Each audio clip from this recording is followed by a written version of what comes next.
When it comes to Santa Isn't Real, it's a horror film where you get the blood, the guts, and the type of scenes that aren't necessarily noteworthy until they get particularly gruesome. To summarize the film, for unknown reasons, Nikki gets attacked by Santa Claus, and on top of him hitting her in the head hard enough to put her in a coma for a year, he also slashes her wrist to the point where people assume that she made an attempt on her life. But a year later, she wakes up, and being that her friends have begun the pursuit of moving on, she wants to catch up and tag along as they go to a cabin out in the woods. But unfortunately for her, Santa Claus again comes for Nikki and also sets his eyes on her friends. And it becomes a notable case of you wondering if somebody's naughty or nice, will that determine whether or not they live through the holiday season. So, notable thing when it comes to this film is that for most of Santa Claus Isn't Real, or rather Santa Is Real is the actual title, it delivers what you expect. People get stabbed, slit open, and is a type of visual effects you would expect from a B-grade horror movie. But then there are a couple of moments that are especially gruesome, where Santa does stuff that makes you kind of either leave your mouth gaping open or like eyes really bled.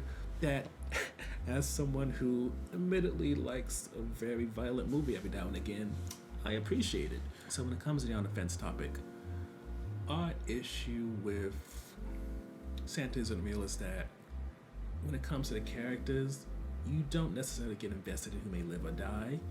And when it comes to Santa, between his mask and the way he moves, a part of me kind of feels like this is akin to Winnie the Pooh, Blood and Honey, in terms of it's going to take a beloved childhood figure, put them into a horror movie, make them very violent, and that's supposed to be the hook. But with that not really being much of a hook, the characters not being much of a hook, what they go through, and even for certain horror movie fans, you don't really get that kind of sexual nudities or sexual situation type of thing to kind of hook those people in.